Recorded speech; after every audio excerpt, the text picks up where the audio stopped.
प्रिय भाई और बहनों, आज का शुभ संदेश के लिए आप सभी को हम स्वागत करते हैं। शक्ति दे दो मुझको, मेरा नहीं कोई मीत, जीवन को मेरे ले गाऊं तेरे गीत, जीवन को मेरे ले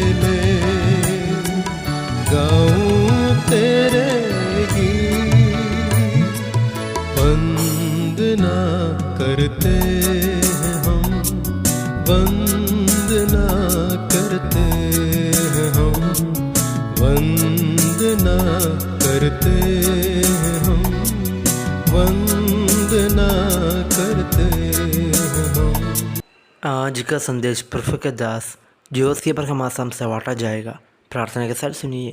परमेश्वर का नाम की महिमा हो। आप सभी को और एक बार शुभ संदेश में हार्दिक स्वागत करता है। आइए आज का मनन के लिए हम लोग पढ़ेंगे इफिसियों का पत्री उसका दूसरा अध्याय 8 और 9 पद। इफिसियों का पत्री 2 अध्याय 8 और 9 पद। क्योंकि विश्वास के द्वारा अनुग्रह ही से तुम्हारा उद्धार हुआ है, और ये तुम्हारी ओर से नहीं वरन परमेश्वर का दान है, और ना कर्मों के कारण, ऐसा ना हो कि कोई घमंड करे। इफिसियों का पत्री दूसरे अध्याय से हम लोग पिछले दिनों में मनन कर रहे थे, और दूसरे अध्याय में सबसे पहले हम लोग देखा हमारा पुराना अवस्था, मसीह में आने का पहले हमारा अवस्था कैसे थे वो हम लोग देख रहे थे। और उसके बाद में हम लोग देख रहे थे कि परमेश्वर हमारे जीवन में क्या काम किया है, और उसके बाद हम लोग देखा है कि आज का हमारा अवस्था किस प्रकार की है। और पिछले सप्ताह में हम लोग देखा हम मसीह के साथ हमें जिलाया है, और आज परमेश्वर के साथ हमारा संगति है। और उसमें दूसरा जो विषय है, आज हमारा अवस्था क्या है, और उसको देखने से उसका जो दूसरा विषय है हम लोग इधर 8 पद में हम लोग पढ़ा, क्योंकि विश्वास के द्वारा अनुग्रह ही से तुम्हारा उद्धार हुआ है, हम उद्धार पाए हैं। यही बात हम लोग 5वां पद में भी हम लोग देख सकता है। जब हम अपराधों के कारण मरे हुए थे तो हमें मसीह के साथ जिलाया, अनुग्रह ही से तुम्हारा उद्धार हुआ है, हमारा उद्धार हुआ है बोलकर हम लोग इधर देख सकता है।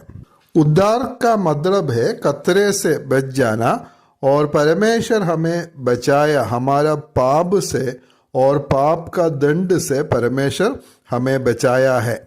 हम लोग पहले देख रहे थे हम पाप और अपराधों के कारण मरे हुए लोग थे, संसार के अनुसार चलने वाला थे, और शैतान का आज्ञा के अनुसार चलते थे। अपना शरीर के जो अभिलाषा के अनुसार हम लोग चलने वाला लोग था, और स्वभाव ही से हम लोग क्रोध का संतान था।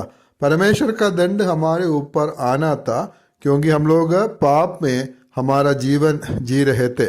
जन्म से हम लोग पापी थे, और हमारा काम में भी जो पाप होते थे, लेकिन परमेश्वर हमें उद्धार दिया है, उस पाप से हमें उद्धार किया है। और उद्धार हमें कैसे मिला है, और सबसे पहले बात हम लोग देख सकते हैं उद्धार ही से हमारा उद्धार हुआ है। 5वां पद का आखिरी में हम लोग पढ़ा अनुग्रह ही से तुम्हारा उद्धार हुआ है, और 8 पद में भी हम लोग पढ़ा विश्वास के द्वारा अनुग्रह ही से तुम्हारा उद्धार हुआ है। और इसलिए सबसे पहला है अनुग्रह ही से हमारा उद्धार हुआ है। हमारे ऊपर परमेश्वर अनुग्रह किया। अनुग्रह का मतलब है जिसके लिए हम लोग लायक नहीं है वो हमें परमेश्वर दिया, और वही है अनुग्रह। और इस उद्धार के लिए हम लोग लायक नहीं थे, हमारा कोई योग्यता नहीं थे, लेकिन हमें क्या किया, परमेश्वर अनुग्रह ही से हमें उद्धार दिया है। तीतुस का पत्री दूसरा अध्याय उसका 11 पद में हम लोग पढ़ते हैं, क्योंकि परमेश्वर का वो अनुग्रह प्रकट है जो सब मनुष्यों के उद्धार का कारण है।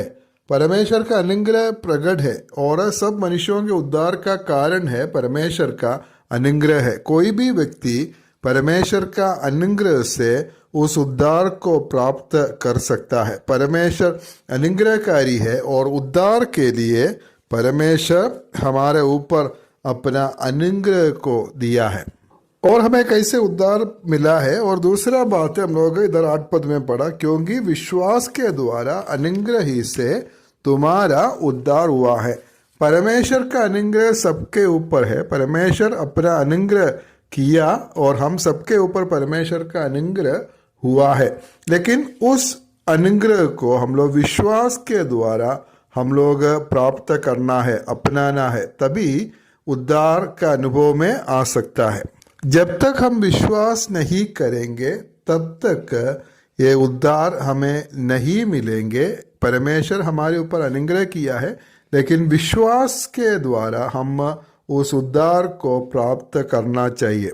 और वो विश्वास का मतलब सिर्फ जानकारी नहीं है, परमेश्वर पर, प्रभु यीशु पर हमारा जो भरोसा है, प्रभु के हाथ में अपने आप को देना है और उसको विश्वास बोलकर हम लोग समझ सकता है।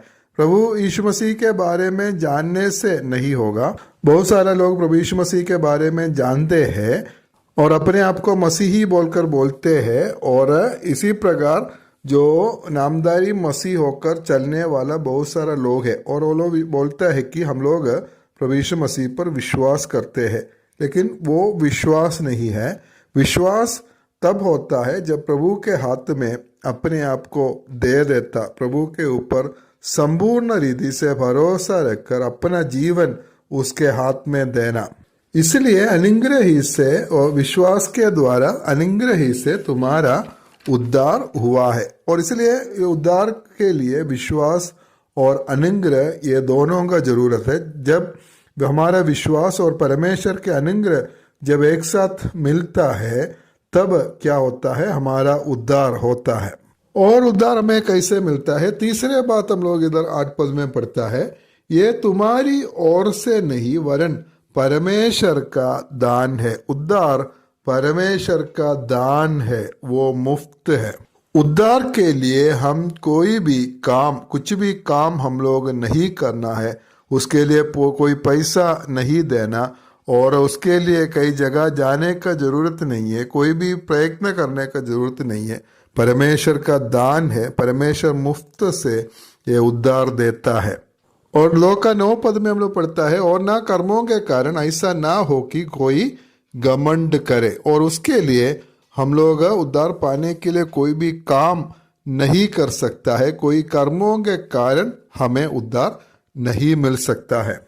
उद्धार बहुत बहुमूल्य होता है और सारा दुनिया से भी जो मूल्य होता है और उसका मूल्य हम परमेश्वर को नहीं दे सकता है। इसलिए परमेश्वर जो हमारे ऊपर अनुग्रह कर कर क्या करता है, उस उद्धार को मुफ्त से वो देता है। इसलिए उद्धार पाने के लिए हम कुछ भी नहीं करना है, कोई खर्चा नहीं करना है। परमेश्वर का अनुग्रह हमारे ऊपर है और परमेश्वर अनुग्रह किया, हम लोग सिर्फ विश्वास के द्वारा उस उद्धार को प्राप्त करना है। और इसलिए कोई भी घमंड नहीं कर सकते। उद्धार के विषय में कोई भी व्यक्ति कोई विषय में घमंड नहीं कर सकता है। सब कुछ परमेश्वर के अनुग्रह के ऊपर है और परमेश्वर का अनुग्रह से उद्धार होता है। मुझे सुनने वाला भाई बहनों से कोई व्यक्ति अगर अभी तक इस उद्धार का अनुभव आपका जीवन में नहीं हुआ है तो आज उस उद्धार के अनुभव में आप आ सकता है। परमेश्वर का अनुग्रह आपके ऊपर है और परमेश्वर अनुग्रह किया और आप उद्धार के लिए कोई काम करने का जरूरत नहीं है, कोई भी खर्चा करने का जरूरत नहीं है। सिर्फ विश्वास के द्वारा उस उद्धार को आपका जीवन में प्राप्त कर सकता है। उसके लिए परमेश्वर आप सभी को सहायता करे, मदद करे। परमेश्वर के नाम की महिमा हो।